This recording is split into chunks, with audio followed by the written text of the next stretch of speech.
Phone tapping కాదు, water tapping మీద దృష్టి పెట్టండి. మీరు చేయాల్సిన పని చేయకుండా ఇవాళ పనికిమాలిన పనులు చేస్తా ఉన్నారు. సాగర్ లో నీళ్లున్నాయి, నాగార్జున సాగర్ లో డ్రింకింగ్ వాటర్ కోసం. దయచేసి మీడియా మిత్రులు నేను కూడా కొడతా ఉన్నా. 2014లో మా ప్రభుత్వం వచ్చింది. మా ప్రభుత్వం రాకంటే ముందు కాంగ్రెస్ ప్రభుత్వం 10 ఏళ్ళు ఉంది. ఆనాడు కాంగ్రెస్ ప్రభుత్వం, దయచేసి ఇది గుర్తుపెట్టుకోండి, రాయండి, మీరు కావాలంటే మీ ఆర్కైవ్స్ లోంచి తీయండి. ఆనాడు కిరణ్ కుమార్ రెడ్డి గారు 2011లో ముఖ్యమంత్రిగా ఉన్నప్పుడు మేము ఆరోపణలు చేయాల. కాంగ్రెస్ ఎంపీలు ఆనాడు ఈ రోజు కాంగ్రెస్ ప్రభుత్వంలో మంత్రులుగా ఉన్నవాళ్ళు, ఎమ్మెల్యేలుగా ఉన్నవాళ్ళు, కోమటిరెడ్డి రాజగోపాల్ రెడ్డి, డాక్టర్ వివేక్, గడ్డం వివేక్, అదేవిధంగా పొన్నం ప్రభాకర్ గారు ఈరోజు మంత్రి. వీళ్ళు ముగ్గురు ఆనాడు ఆరోపణ చేసినారు.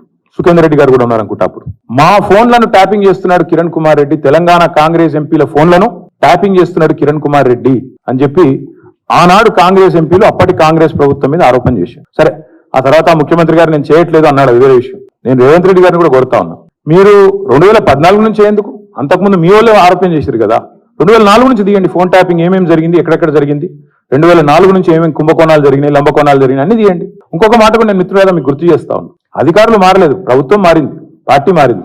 ఇదే శివధర్ రెడ్డి ఈరోజు ఇంటెలిజెన్స్ డీజీ అనుకుంటే ఇప్పుడు ఆయన, ఆనాడు ఇంటెలిజెన్స్ ఐజీగా ఉన్నారు కేసీఆర్ గారు గవర్నమెంట్ లో. ఈ రోజు టీఎస్పీఎస్సీ చైర్మన్ గా ఉన్న మహేందర్ రెడ్డి గారు ఆనాడు రాజశేఖర్ రెడ్డి గారి గవర్నమెంట్ లో ఇంటెలిజెన్స్ ఐజీ, ఆ తర్వాత మా ప్రభుత్వంలో డీజీ, హైదరాబాద్ సిపి. మరి ఈ రోజు డీజీపీగా ఉన్న రవి గుప్తా గారు ఆనాడు హోమ్ సెక్రటరీ. వీరందరూ కూడా మరి ఈ రోజు మా మీద చేసే ఆరోపణలు కానీ, ఇష్టం వచ్చినట్టు ఇచ్చే లీకులు కానీ, మాట్లాడుతున్న మాటలు కానీ, ఆ రోజు అధికారుల ప్రమేయం నిజంగానే జరిగింది అనుకుంటే ఒక్క నిమిషం, ఈ అధికారులకు ఎవరికి తెలియదా? వారెవరు బాధ్యులు కాదు, ఒక కేసీఆర్ గారు మాత్రమే బాధ్యుడు అనే లైన్లో ఇవాళ ఏదైతే లీకులు ఇస్తున్నారో లీకు వీరుడు, నేను అడుగుతా ఉన్నా. మరి మహేందర్ రెడ్డి గారు, శివధర్ రెడ్డి గారు, రవి గుప్తా గారు, ఇంకా చాలా మంది ఉన్నారు, సజ్జనార్ గారు అన్నాడు ఎస్ఐబి చీఫ్, వీళ్ళందరూ ఉన్నారు. మరి అధికారులే మారలేదు కదా. ఫోన్ ట్యాపింగ్ నేను డిమాండ్ చేస్తున్నా ఈ ప్రభుత్వాన్ని, మీకు చిత్తశుద్ధి ఉంటే 2004 మొదలుపెట్టు, ఏమేమి ట్యాపింగ్లు జరిగినాయి. నేను నా ఆరోపణ కాదు కదా. ఈ రోజు నీ ప్రభుత్వంలో నీ పక్కన కూర్చున్న పొన్నం ప్రభాకర్ గారే ఆరోపణ చేసిండ్రు. ఏమని? ఆనాడు కిరణ్ కుమార్ రెడ్డి ప్రభుత్వం నా ఫోన్ ట్యాపింగ్ చేస్తుంది. మరి అది వాస్తవమా కాదా? బయటికి విచారణ గ్యాంబిట్ పెంచు. ఆనాడు అధికారులందరినీ పిలిపి, రిటైర్డ్ ఉన్న వాళ్ళందరినీ పిలిపి, నీ కాంగ్రెస్ ప్రభుత్వం ఫోన్ ట్యాపింగ్ చేసిందా లేదా చూద్దాం. ఇంకోటి బ్రదర్, మీరు మర్చిపోయినట్టున్నారు, నేను మర్చిపోలేదు. నాకే ఐఫోన్ వాళ్ళు, యాపిల్ వాళ్ళు మెసేజ్ పంపినారు, నీ ఫోన్ సర్వేలెన్స్ లో ఉంది అంటే. నేను దాని స్క్రీన్ షాట్ కూడా మీరు చూసుకోండి కావాలంటే, ట్విట్టర్లో అప్పుడే పెట్టినా.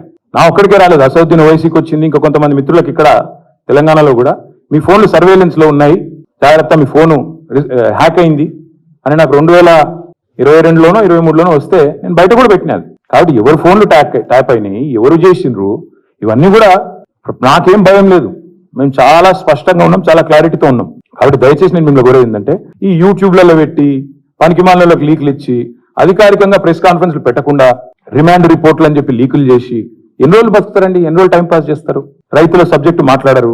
నిన్న ఒక విలేకరు నిజాయితీగా అడిగిండు రేవంత్ రెడ్డి గారిని, 2 లక్షలు రుణమాఫీ చేస్తా అన్నారు కదా సార్, ఇంకా చేయలేదు కదా, మరి మీరు ప్రజలు అడుగుతున్నారు అంటే వెకిలి నవ్వులు చెప్పి ఆయనే చెప్పిండు కదా. ఎవరు కమిటీలో అన్నాడు ఆయనను?